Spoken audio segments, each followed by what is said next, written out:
And here we go again. So today we're talking about Wilson Pickett's Mustang Sally. There's going to be a chord instruction, the bass line instruction, a formal approach to the structure of the song. We're going to talk about some melody. We're going to talk about a little bit of minor 7 flat 5 chord shapes. So if you stick around toward the end of the session, this is where we're going to get into the meat and potatoes of our approach to this. So minor 7 flat 5 as a way to extend the dominant chord. All right, so without further ado, let's just get kicking. Okay, let's just get started. So we're starting with the bass note. Oh, firstly, we should start with the chords, right? So we're only using the root note, the C. We're playing this in C. We've got C, E, and B flat, and fingers 2, 1, and 3. And guess what? You are in luck because we're using 2, 1, and 3 on fret 3, on C, and then F. Same chord shape, same dominant 7, root 3rd, and flat at 7th, and then on the F, and then again on the G. All right, it's G7. So you know that's where we're headed today, all day long. If I say C7, that's where we're going to be. F7, that's what we're referring to, and G7, that's what we're referring to. Cool? Cool. So we're starting now. Let's move on to the bass line.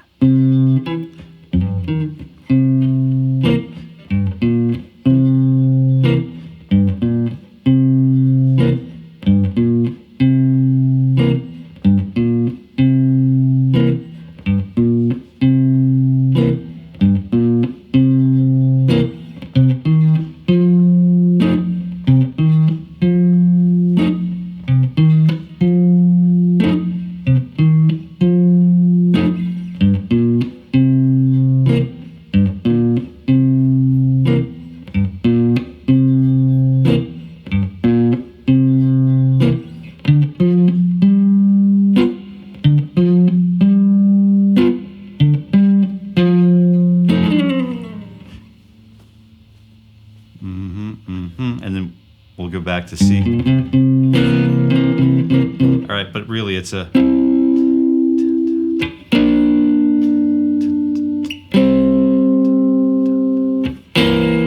That little horn line, we'll just arrange a quick and dirty arrangement of it for the guitar. So we're starting, that horn line that we use as the turnaround is going to be based on the C chord, again on the B flat 7 or the C dominant 9, right? So we have the root and 3 on fret number 10 on the D string, fret number 9 on the G string, fret number 8 on the D string, fret number 7 on the G string, and then we're moving back down to like the old, what is that? Smoke on the Water guitar shape, the old double stop the 2 middle strings with 1 finger on fret number 5, and then, which is basically C, right? And then we're going down to finish up the line with the C7. So we have the third and the flatted 7th in the on the 2 middle strings again. So that 2, 3, and 4, and 1, 2, and T, and 4, and 1, 2, and T, and 4, and 1, and 2, and T, and 4, and 1, 2.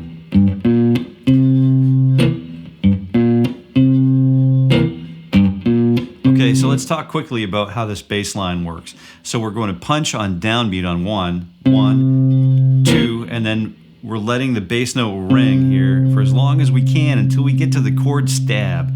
And the chord stab is always for this song, going in most songs where we do chord stabs like this are going to be the 3rd and the 7th. And in this case, the 3rd and the flatted 7th for C7. And we're using that, we're connecting with the frets, strumming the chord with the right hand or whatever your picking hand is. If you're a right hand guitar player, it's going to be your right hand.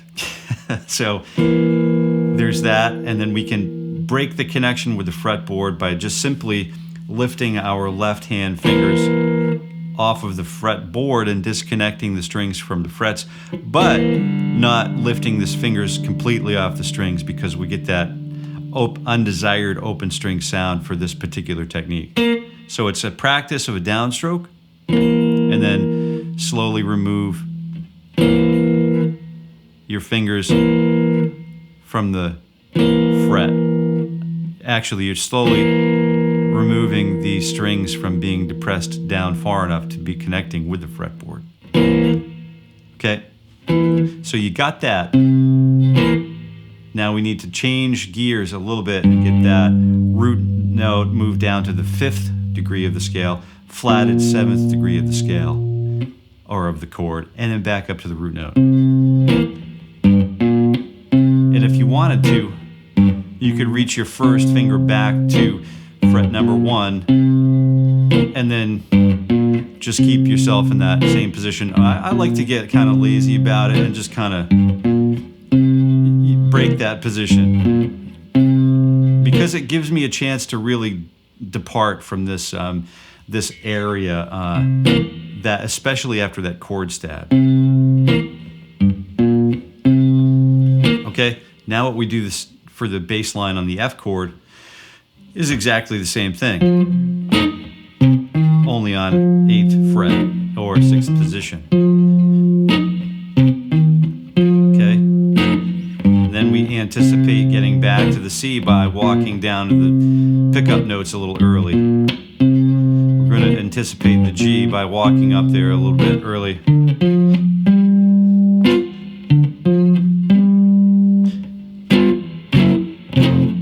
And they're typically at the end of that section before the turnaround is that stack of punches between the 5, not the 9 chord, the 5 chord, and then the flatted 5 chord, and then or that chromatic approach, planing down. You know, we're pulling each note down to the F7, all in the same incremental movement, right? So every note moves down a half step at a time, and we find the next chord, which is the 4 chord, the F, that we punch. We get in there and get the heck out of there, and then we wait until it's time to slide into that little turnaround to ding ding ding ding ding ding ding ding ding ding ding ding bum bum bum bum bum bum.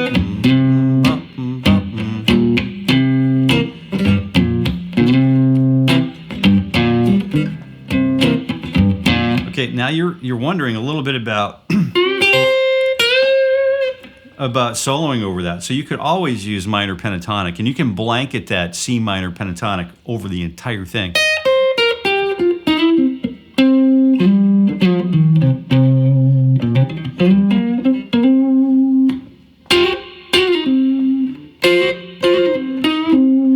All right, or you could actually use what this lesson is basically designed to talk about. So instead of moving this C7, parallel planing it, we can use that C7 up here. Okay, and then we can use the C7 moving up to F7 up here, and then G7 up here. That will give us an easier way to talk about what's coming up next. So we're moving again the C7 chord, 1, 3, 7 to a root 5 chord to root 6, which is the same root note, right? Sounds a little thicker string, so a little fatter sound. And then instead of, the 3 and 7, we have to use the flatted 7 and the 3, because they kind of get inverted when we move things around like that. So root note is 8, C7. Root note is F, 13th fret. Root note is G on the 15th fret. And then, okay, all of the rest of that stuff works the same way. But instead of, what we need to remember, if we wanted to extend that chord, like, for example, play a 9th or something like that, we could use the minor 7 flat 5 chord, which is a totally guitaristic shape. It's a tritone or a rise of 1 over 1, and then we plant that second finger down on the G string and then go up 1 fret, up 1 string with the 4th finger, and then we have the entire minor 7 flat 5 chord that we need. The root, flat 5, flat 7, and flat 3, if the root was an E note. But right now we're imagining the root note is a C note. And so if the root note's a C note, that changes the value of all of the remainder of those tones, right? So guitar players, we can play whatever we want, and really doesn't mean a thing until the bass guitarist decides to play a note, right? As soon as the bass guitar player plays a note, then that's like written law. Everything else relates back to the root note the bass player is playing, right? Long story, but that's pretty much gospel in the guitar world and the music world, right? So you have, if we're using this as a C note, as the root note, this becomes the 3 of the C, the flatted 7 of the C, the 9 of the C, and then the 5 of the C, right? So we have the 3, flatted 7, 9, and 5, which is a really great sound.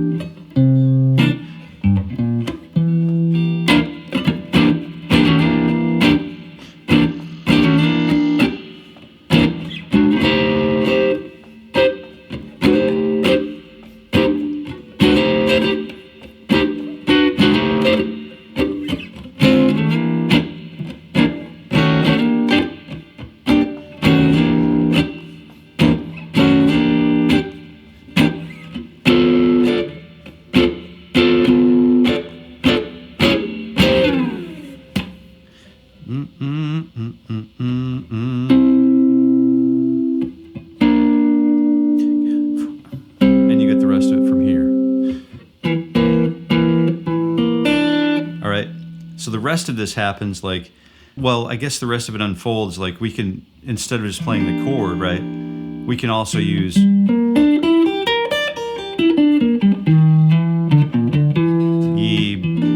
the minor 7 flat 5 arpeggio. This is really where it starts to get really cool, okay?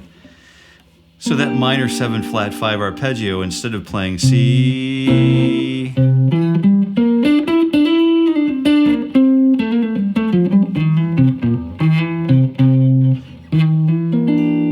as long as we can remember that the minor 7 flat 5, or the dominant 9 chord, we're going to call it the 3 flat 7, 9, and 5, starts on the 3 of each chord. We can remember that I can play E minor 7 flat 5 chord shape or arpeggio shape right here on fret 7, or I can play it on fret number 12 because that's the 1, 2, 3 of the F, which is the F7, which we need for the song.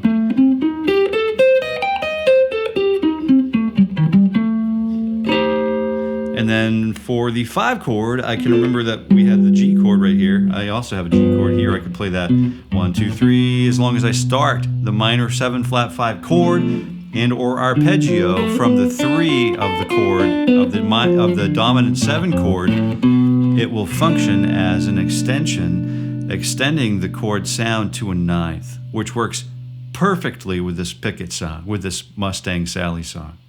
So I would encourage you to memorize this shape.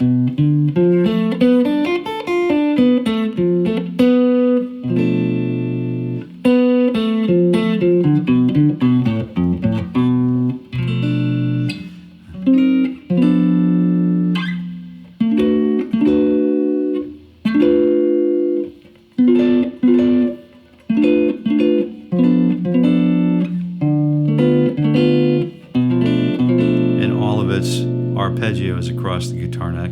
But for today, all we want to do is remember this shape, this one shape. This arpeggio, this chord, and this arpeggio.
So there's a lot going on in there that you have access to based on learning those minor 7, flat 5 arpeggios and chord shapes. And what I'm going to do is I'm going to play out the remainder of the song here, the lesson here. I'm just going to provide you with a rhythmic backing track, and I'm just going to give you a bunch of chord comping, and you can come back and let it play out. I'm going to play it like 3 or 4 times through, so that way you can try out these minor pentatonic ideas. So you can you can blanket. Number 1, you can use the C minor pentatonic throughout. You could follow the chord changes from C to F, C7 to F7 to G7 by using minor pentatonic on C when we're playing the C7, minor pentatonic on F when we're playing the F7, or minor pentatonic on G when we're playing the G7.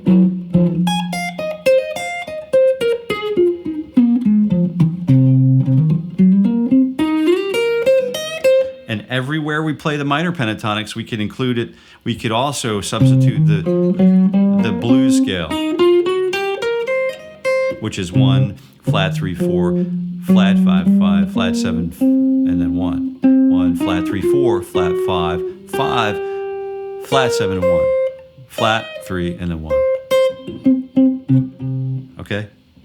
Then we can also use the chord E minor 7 flat 5 with a minor 7 flat 5. We can use the A minor 7 flat, or the B minor 7 flat 5. All as subs for the 1, 4, and 5 chords. Okay? Here we go. I'm just going to lay down a rhythmic bed, and you have a practice your stuff. Come back, bookmark the video, come back to it, and play along, man. Let's do a little jam. And if you have questions, don't hesitate to leave them in the comments.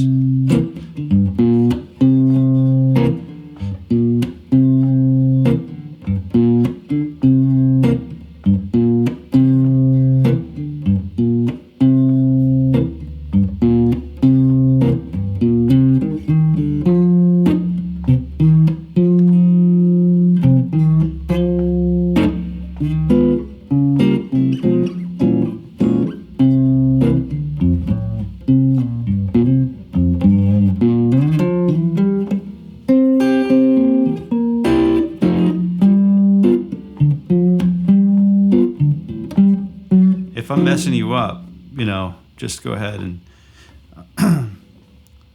listen to what you're doing. And one important instructor in my life told me if I wanted to listen to him as an accompanist, that I should buy a concert ticket. It was a real lesson for me. Anyway, back to playing. Take it first, man.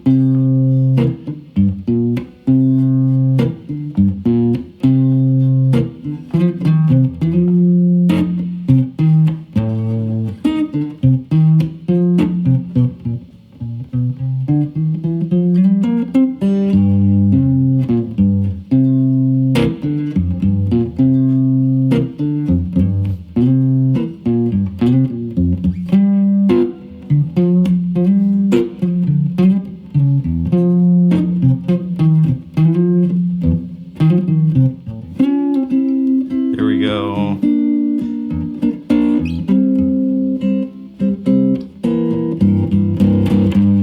Another time around. Let's take it for a spin. Tear it up.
Getting a little sloppy there, but that's okay.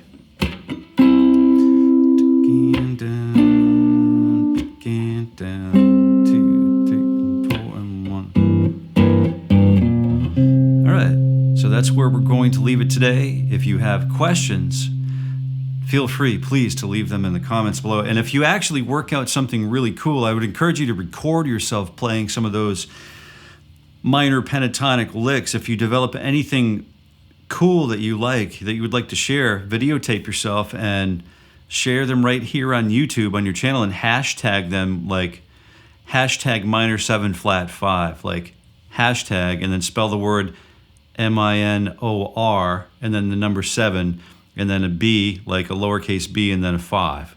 And then that way I can do a search and see what came up. And in a future lesson, when we expand on this, come back and revisit in a cyclical sequence, I'll take a look and see what we've got. You'll probably, I'm sure we'll get some shredders out there that really know what they're doing, and I'd like to include some of those in an upcoming video. So I'll keep an eye out. I'll do a search in the next few days, week, or whatever, and then see what we can find. But have fun with that minor 7 flat 5 chord and arpeggio as we learn to expand and extend the dominant 7th sound through the musical vehicle, the song, world famous song, Mustang Sally. I'm glad you stopped in today. I'm really happy to see you again. And until we meet again, happy picking.